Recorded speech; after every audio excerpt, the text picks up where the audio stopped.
સુધીર, શું વિચારમાં ખોવાઈ ગયા છો? વિચાર તો હું આપણા ઘરના આ નાનો દીકરો શ્રીદેવન એનો વિચાર કરું છું. એ કઈ જાજુ ભણેલો નથી અને કારખાનામાં સામાન્ય નોકરી કરે છે. એટલે મને વારાઘડી એની ચિંતા થાય છે કે આ છોકરાનું શું થશે. હા ભાઈ, સાચી વાત છે. એની ચિંતા તો મને ઘણી વાર થાય છે. એ છોકરો હરખું કમાતો હોય તો મતલબ અત્યારના કપડાં પહેરવાના ઠેકાણા નથી હોતા.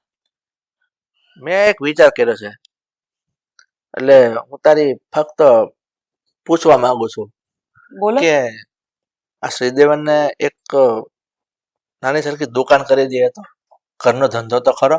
હા, તો દુકાન તો છે જ ને આપણી પાસે. આપણી પાસે ક્યાં દુકાન છે? હતી તો બંધ કરીને હું છૂટો ન થઈ ગયો. પણ આ છોકરો છે ને કારખાનામાં સામાન્ય સાવ નોકરી કરે છે અને પગાર આવ નાનો થોડોક આવે છે. એમાં એના ઘરનું ક્યાંથી પૂરું પડશે? આ તો ઠીક છે, અત્યારે ભેગા છીએ ને એટલે ચાલે છે. જુદો થાય તો શું થશે? ખાવાના ફાફા પડી જશે આને. એટલા માટે એક દુકાનનો હું વિચાર કરું છું ને કે દુકાન કરી આપું. તેમાં પૈસાની થોડી ઘણી નહીં પણ ઝાઝી જરૂર પડશે. એટલે હું મૂંઝાયેલો છું કઈ રીતનું ગોઠવવું. અરે હિતેશને કહી દો ને, એની પાસેથી લઈ લઈશું પૈસા અને પછી પેલો કમાઈને આપી દેશે.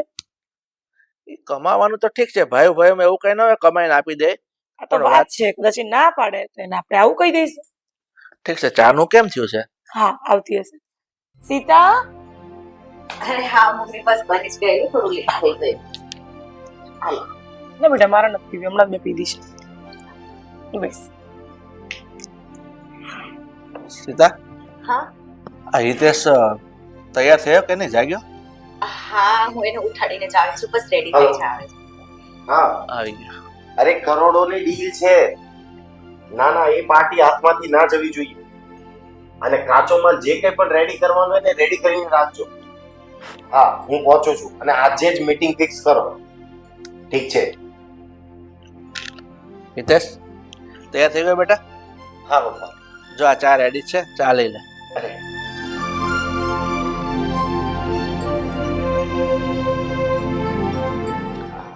શેની મીટિંગની વાત ચાલતી હતી? બસ આજે એક પાર્ટી આવે છે નવી, તો ડીલ ડન થઈ જાય. કરોડોની પાર્ટી છે અને બહુ સારું એવું છે. બસ એની સાથે કમ્પ્લીટ થઈ જાય ને કામ, તો પછી કોઈ પ્રોબ્લેમ જ નથી. સારું. હા, દીકરાઓ કમાતા હોય, મોટી મોટી ડીલ કરતા હોય તો મા બાપને તો કેટલી ખુશી થાય. હા, પણ બેટા હિતેશ, મારે તને એક વાત પૂછવી છે. અરે પૂછો ને પપ્પા. તને તો ખબર છે ને કે તારો ભાઈ નાનો આ શ્રીદેવન એ કઈ જાજો ભણ્યો નથી. એ માંડ 10મા ધોરણમાં પાસ થયો છે પૂછડેથી, અને એને તો કઈ સારી નોકરી મળી નથી. હવે પેલા કારખાનામાં એક સામાન્ય નોકરી કરવા જાય છે. મજૂરી કરે છે એમ કોને? હા, તો એનો પગાર કેટલો છે ખબર ને? ખાલી 12,000 રૂપિયા લઈને આવે છે. તો તું વિચાર કર, તું ભણેલો ગણેલો છે, સારી નોકરી છે, તારા હાથમાં ધંધો છે, તારા હાથમાં લાખોની આવક છે, એવું કહીએ ને તો ચાલે. તો તને બેટા હું ખાલી એટલું કહું છું કે તું એમાં થોડીક હેલ્પ કરીશ. હેલ્પ? શેની હેલ્પ? હેલ્પ એટલે આ શ્રીદેવનને મેં તને હમણાં ન કીધું, એ 12,000 રૂપિયા પગાર લાવે છે. હવે કાલ ઉઠીને તમે બે નોખા થશો તો 12,000 ઘર ચાલવાનું છે? એ તો ના જ ચાલે ને. એટલે બેટા હું ને તારા મમ્મી હમણાં એ જ વાત કરતા હતા કે શ્રીદેવનના એ 12,000 પગારમાં કઈ ઘર પૂરું નહીં પડે. એટલે તને તો ખબર છે ને કે અત્યારે મોંઘવારી કેટલી છે. તો મેં એવો વિચાર કર્યો છે કે એને એક દુકાન બનાવી દઉં અને એમાં બેસાડો ને તો એની રોજી રોટી નીકળ્યા કરે એમાંથી. પણ પપ્પા, દુકાન કઈ એમને થોડી થાય છે. હા, તો શું વાંધો છે? પણ તું કમાય છે ને, તો તું આપી દે હમણાં. શું તું આપી દે? અરે મમ્મી, કઈ 5-10 હજાર રૂપિયાની વાત થોડી છે. મને ખબર છે 15 થી 20 લાખ રૂપિયા થવાના છે, તો વાંધો શું છે એમાં? 15 થી 20 લાખ અત્યાર સુધી જે ભેગું કર્યું છે, હવે હું એ બધું એને આપી દઉં. અરે હમણાં તું કરોડોની વાતો કરતો હતો, તો તને આટલો જીવ નથી ચાલતો? મમ્મી, કરોડોની વાત કરતો હતો એનો મતલબ એમ નથી કે કરોડ રૂપિયા હાથને જ આવી જવાના છે. એ મારે આગળ કામ કરવું પડશે, મહેનત કરવી પડશે. દિવસ રાત એક કરીશ ત્યારે કરોડો આવશે, પણ નથી આવતા. પણ તારો ભાઈ છે ને, તો ભાઈ માટે આટલું નહીં કરે તું. પણ કપાઈ થોડી જવાય છે મમ્મી ભાઈ માટે, કઈ મરી થોડી જવાશે. એ એની મહેનત થી કમાય છે, એની બદોલત એની બદોલત છે જે છે તે. અને તમે કહો કે 20 લાખ રૂપિયા એટલે આ રકમ કોઈ નાની નથી.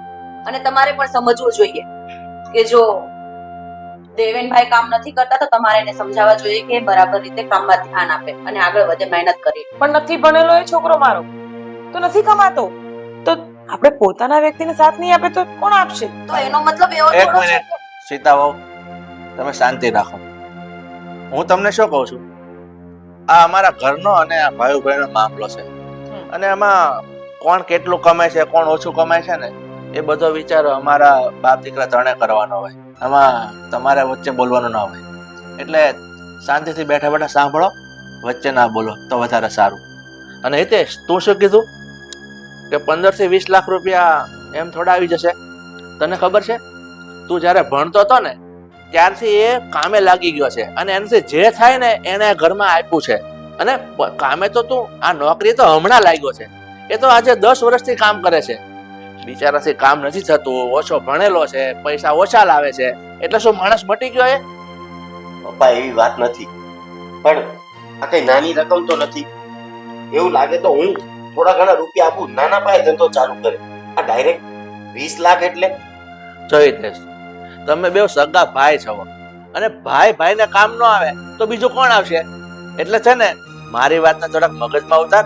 અત્યારે નાની એવી આમ નાની દુકાન કરવા બેહો ને તો કમસે કમ 5-7 લાખ રૂપિયા જોઈએ. અને કઈ એને નાની દુકાન તો કરી દેવાશે નહીં. તમે એનો રોટલા શું નીકળશે? એના રોટલા નીકળવા હોય તો નીકળે, પણ અમારે કઈ અમારા રોટલા સળગાવી નહીં દેવાય પપ્પા. અને તમે મને બોલવાની ના પાડો છો એ હક તમને કોઈ નથી, કેમ કે આ ઘરની વહુ છું અને હિતેશની વાઈફ છું. મને પૂરેપૂરો અધિકાર છે બોલવાનો. અને હિતેશ કમાય છે એની કમાણી ઉપર પહેલો હક મારો છે. હું કઈ રીતે આ બધું થવા દઉં? આ વસ્તુ પોસિબલ જ નથી. અને હિતેશ એને 1 રૂપિયો પણ નહીં આપે.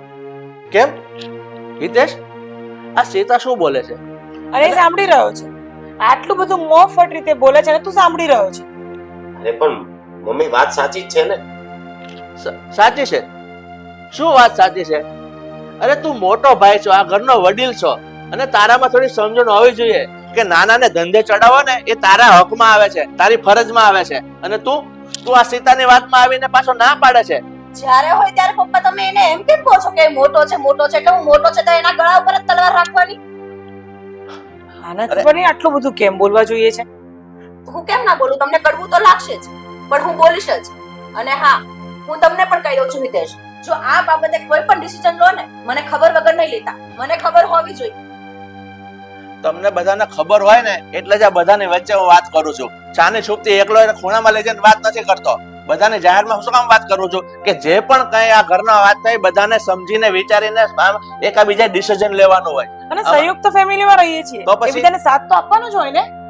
મમ્મી સાથ આપવાની વાત સાચી, પણ તમે જ હમણાં કીધું હતું ને કે ઘર નોખું થશે પછી એને 10-12 હજારમાં નહીં ચાલે.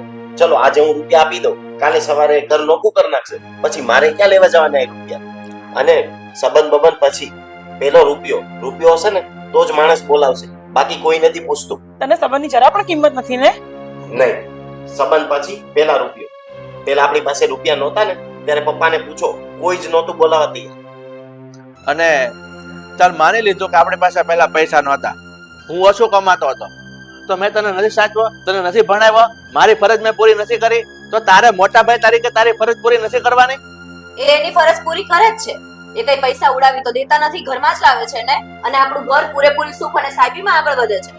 તો હવે તમને શું તકલીફ છે? હવે તમે એક જ વાત પકડીને બેઠા છો કે તમારા નાના દીકરાને એ પૈસા ઢગલો ભરીને આપી દો. અરે બાપા, ઢગલો ભરીને આપવાની વાત નથી, એને ધંધે ચડાવવાની વાત છે. તો 20 લાખ રૂપિયા કોઈ નાની કિંમત નથી પપ્પા. તમે માંગી શકો 20,000 રૂપિયા, પણ 20 લાખ રૂપિયા તમને ખબર પણ છે? અરે 20 લાખ રૂપિયાનો ધંધો કરશે તો એમાંથી આવક થશે ને કે ડૂબી થોડા જવાના છે? એટલું તો વિચારો તમે લોકો. અરે પપ્પા આવક અને એ થશે. મહેનત કરે એવો છે, એ મહેનત કરે એવો જ છે. હું ના નથી પાડતો, પણ એ આવક આવશે તો એ કઈ મારું ઘર ભરવા થોડો આવશે. અને હું રૂપિયા ભેગા કરું છું બીજું ઘર લેવા માટે. મારે મારું ઘર લેવાનું છે. આમાં મારું તારું ક્યાંથી આવી ગયું? કેમ મમ્મી, શું આખી જિંદગી આમ જ ચાલવાનું છે? કાલે ઉઠીને એના પણ બાળ બચ્ચા થશે, અમારા પણ થશે, તો અમે શું કરીએ પછી? તંબુરો વગાડીએ?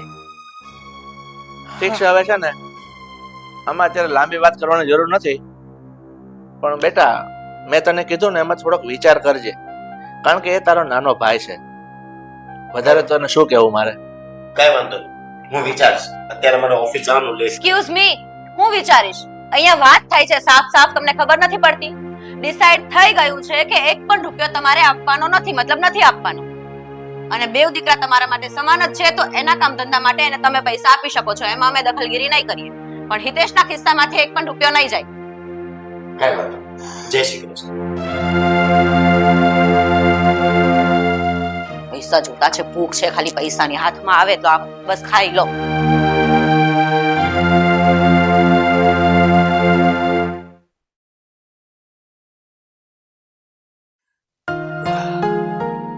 દામિની, દામિની,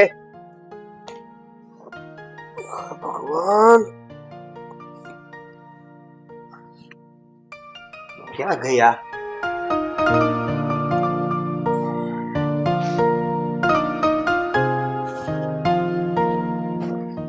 સરસ. વપરાઈ ગયો ફોન કે હજુ બાકી છે? અરે તને ના ના, આપણે તો ક્યાં કામ ધંધે જવાનું જ હોય છે ને. કેમ આવી રીતે આ ગુસ્સામાં વાત કરે છે? તારી સવાર ગુસ્સાથી જ પડે છે? મારે કોઈ વાત નથી કરવી, કોઈ બહેસ નથી કરવી. આ ટિફિન છે ને બહાર મૂક્યું છે, જાવ લ્યો અને ઉપડો કારખાના ભેગા. પણ તું સવારમાં તો સીધી વાત કર, હું એમ કહેવા માંગુ છું. સીધી વાત કરવા જેવું કઈ છે આ ઘરમાં? હા, ઘણું બધું છે. જેમ કે પાછો સાંજે આવી ત્યારે કહીશ. રેવા દો ને, આ તમારા નસીબમાં છે ને ઢસડા ઢહડવાનું જ લખ્યું છે, અને તમારી સાથે લગ્ન કરીને આ બધું મારા માથે આવ્યું છે. અચ્છા, તકલીફ ઈ છે એમ કે ને? હા, એ તકલીફ છે મને. હા, તમારા મોટા ભાઈ, એ તો મને લાગતું જ નથી કે એ તમારા મોટા ભાઈ હોય, કારણ કે મોટા ભાઈ જેવા કોઈ કારનામા કર્યા નથી એમને. અરે શાંતિ રાખને ભાઈ, મોટા ભાઈને તારે ગમે ઈ બોલી દેવાનું. આ હમણાં દુકાનની વાત હાલે છે, પપ્પા એ બધું નક્કી કરે છે, દુકાન થઈ જાય તો. સપના જુઓ કે દુકાન થઈ જશે એમ. આ ભણવાનો સમય હતો ત્યારે થોડું ઘણું ભણી લીધું હોત ને તો આજે આ દિવસ ના જોવો પડે. અને આ દુકાન છે ને એને તો હવે મગજમાં ના લાવતા. દુકાન નામનો શબ્દ છે ને તમારી ડિક્શનરીમાંથી કાઢી નાખજો, કારણ કે તમને તમારી દુકાન ક્યારે મળવાની નથી. પણ કેમ? તું કેમ આવી રીતે કહી છે? તમારા પપ્પા કહેતા હતા ને કે તમને એક દુકાન કરી આપશે જેથી તમે તમારો ધંધો કરી શકો. હા, તો બરાબર છે, કરી આપવાના છે અને ધંધો સેટ કરી દઈશ. કરી આપવાના હતા, પણ તમારા મોટા ભાઈએ ના પાડી દીધી છે. એમને કહી દીધું છે કે હું 1 રૂપિયો પણ નહીં આપું, જેને જે કરવું હોય એને કરો. હવે એ જ પૈસા નહીં આપે તો દુકાન ક્યાંથી થશે? અરે એ તો થઈ જશે બધું. મોટા ભાઈ તો થઈ જશે. ક્યાંથી થઈ જશે? હા, બતાવો મને, ક્યાં છે પૈસા? ગુસ્સામાં કીધી હોય વાત, ઈ કઈક ગુસ્સામાં હોય કે કઈક ચિંતામાં હોય એટલે આવી રીતે વાત કરી દીધી. પપ્પા વાત કરે છે ને એની સાથે. સીધી ના પાડી દીધી છે. તમારા ભાઈએ કહ્યું હતું કે વિચારીને કહેશે, પણ એમની ધર્મપત્ની એમને તો ચોખ્ખું કહી દીધું છે કે મારો ઘરવાળો 1 પણ રૂપિયો નહીં આપે. મોટા ભાઈ તો ના પાડતા જ હતા, પણ સાથે સાથે હવે આ ભાભી પણ પૈસા આપવાની ના પાડે છે. તને કઈ રીતે ખબર પડી આ બધી વાત? તે બધું સાંભળ્યું. જાઉં તું મારે બાંધવા, પણ પછી થયું કે અત્યારે બોલવાનો સમય નથી. પેલા તમને તો વાત કરી જો, કદાચ તમારી પાસે પ્લાન બી હોય. એટલે ભાભીએ પણ મારી વિરોધમાં વાત કરી? નહીં, વિશ્વાસ નથી આવતો ને એક કામ કરો, હું તો ખોટું બોલું છું ને, ચાલો આપણે જઈને તમારા ભાભીને પૂછીએ. નથી જાવું બાપા. અને એવું થોડું છે કે હું થોડું કઈ નથી કમાતો. કમાવા તો જાઉં છું ને, મહેનત તો કરું છું ને. હવે ફળ મળવાની આશા તો ભાઈ સમય ઉપરની છે ને. એને કમાવું ના કહેવાય. જો મારે છે ને અત્યારે ખોટી તમારી સાથે કોઈ લાભ નથી કરવી. આ તમારા ભાઈ ભાભીનો ગુસ્સો છે ને તમારા ઉપર નીકળી જશે. લાભ તો મારે નથી કરવી. ભાઈ ભાભીનો ગુસ્સો? હા, ભાઈ ભાભી તો કડવા જ લાગે ને. પૈસાની ના જો પાડી છે. અને આ તારો જે ઘરવાળો છે ને, ડગલાનો ઢ છે, ઠુલ્લુ, તને કઈ નથી દેતો કમાઈને. હો તો તમારી પાસે ક્યાં પૈસા માંગ્યા હતા પહેલા? આ તો અત્યારે જરૂર પડી એટલે તમને કહ્યું ને. અને તેમ પણ તમારી પાસે એટલા બધા પૈસા છે તો તમે શું કરી લીધું? આપ્યો 1 પણ રૂપિયો? એટલા બધા સારા હતા તો આપી દેવાય ને. ઓહો, સારા હતા કે નહોતા? આજે ઠૂસીને ખાવ છો ને 3 ટાઈમ, એનો જ પૈસો આવે છે બધો. તમારા ભાભીને સમજાવી દેજો, આ ખાલી ખોટું છે ને મારાથી વધારે બોલાઈ જશે. આંગળી નીચે રાખીને વાત કરો. જો ભાભી, ભાઈ ભણેલા છે, હું નથી ભણ્યો, એટલે બિઝનેસ કરી શકે છે, નોકરીએ બધાને રાખી શકે છે, જ્યારે હું નોકરી કરું છું. એટલે લૂંટાવી દેવાનું અમારે બધું? એ ઉમ્મીદ તમે છોડી જ દેજો કે તમારી જે ભોળી શકલો લઈને અમારી સામે તમે ગમે તે ઠુલ્લું રમાડશો ને અમે નહીં રમીએ એવી રીતે. એવું કઈ કરવાની જરૂર નથી. અને એમ પણ અમે ક્યાં તમને એવું કહ્યું હતું કે અમને સાવ પૈસા આપી દો? અરે ધંધામાંથી જે પણ પૈસા આવત નફો થાતો ત્યારે તમને પાછા આપી દેત ને પૈસા. 20 લાખ રૂપિયા તમે ક્યારે ચૂકવશો? બીજા જન્મમાં? બોલો 20 લાખ રૂપિયાની પાડી છે પણ પોતાના દેરની અને દેરાણીની જરાય ચિંતા નથી. તમને તો જાણે બહુ ચિંતા છે આ ઘરની. જો છોડો ને મગજ મારી, થઈ જશે બધું. થઈ જશે નહીં. તમારે કરવું હોય તો કરજો, નહીં તો કાંઈ નહીં. અને હા, હું તને કહી દઉં છું એક વાત, મારું કે મારા હસબન્ડ નું નામ તે બીજી વાર લીધું છે ને તો તું જોઈ લેજે. તારે જેટલો ગુસ્સો કરવો હોય એટલો મમ્મી પપ્પા પર કર અને તારા વર પર કર. બાકી અમારું નામ નહીં લેતું. એ વાતનો તો ફેસલો એમ પણ થઈ જ જશે ને, કારણ કે હજુ છે ને આ ઘરમાં મમ્મી પપ્પા જીવે છે. આ ઘર તમને હેન્ડઓવર નથી કરી દીધું કોઈએ. અમે કાં કીધું કે કરી દીધું છે? પણ હા, મારા હસબન્ડ માં તો એટલી તાકાત છે કે અમે લોકો અમારું પોતાનું ઘર કરી શકીએ અને કરીને બતાવશું. પછી રમજો ગરબા આખા ઘરમાં બધા. જાઓ ને ભાભી, મારે છે ને ત્યારે કાંઈ નથી બોલવું. હા, તને તો કડવું લાગશે ને, કેમ કે પૈસા જો નથી મળતા. હમણાં જે ભરીને પૈસા આપે ને તો સારા લાગે કે હા મારા જેઠાણીએ તો પૈસા આપ્યા, મારા જેઠે પૈસા આપ્યા. હાશ, બહુ સારા છે તો કે આપે ને ત્યારે એટલો વટ કરાય, ત્યારે એટલો પાવર કરાય, હજુ સુધી આપ્યા નથી. એટલે પ્લીઝ મને સંભળાવવાની કે મારા ઉપર હુકમ ચલાવવાની છે જરાય કોશિશ ન કરતા. હુકમ નથી ચલાવતી, તને સમજાવું છું કે જ્યારે તું એ લાયક થા ને ઊંચા અવાજે બોલવાને લાયક, ત્યારે ઊંચા અવાજે બોલજે. ત્યાં સુધી બોલતી નહીં. અને મારો તો હક છે, કેમ કે મારો હસબન્ડ કમાય છે એટલે ઊંચા અવાજે હું રાડો પાડી શકું. અને અત્યારે હાલમાં આ ઘરમાં આ ઘરની દિવાલોને માત્ર ને માત્ર મારો જ ઊંચો અવાજ સાંભળવાની આદત છે. સમજાયું તને? બસ ભાભી, તમે જાઓ અત્યારે, નથી કરવી માથાકૂટ. બસ નહીં, તમે શાંતિ રાખો અને અવાજ નીચો રાખો, કેમ કે તમારી હેસિયત 12,000 પૂરતી જ છે. એટલે 12,000 પૂરતી જ જીભ બહાર કાઢવાની. મારી સામે તો ધ્યાન જ રાખવાનું. સમજાયું તમને? ભાભી, આ તમે જે પૈસો કરો છો ને, જીવનમાં ખાલી પૈસો કામમાં નથી આવતો. અને હું તમારી પાસે જે આશા રાખું છું ને, એ આપણો કોઈક સંબંધ છે. મારા મોટા ભાઈ પાસે હું આશા ન રાખું તો કોની પાસે રાખું? સંબંધ, માય ફૂટ. ઉમ્મીદ છોડી દો એ બધી. અને આ છે ને ભોળપણું દેખાડવાનું બંધ કરી દો. તમારા ભોળપણામાં અમે લોકો છેતરાશું નહીં. અમને ખબર છે અમારી જિંદગી અમારે કેમ જીવવી અને પૈસાને કેટલું મહત્વ આપવું અને 12,000 ને કેટલું મહત્વ આપવું. ધ્યાન રાખો. જી.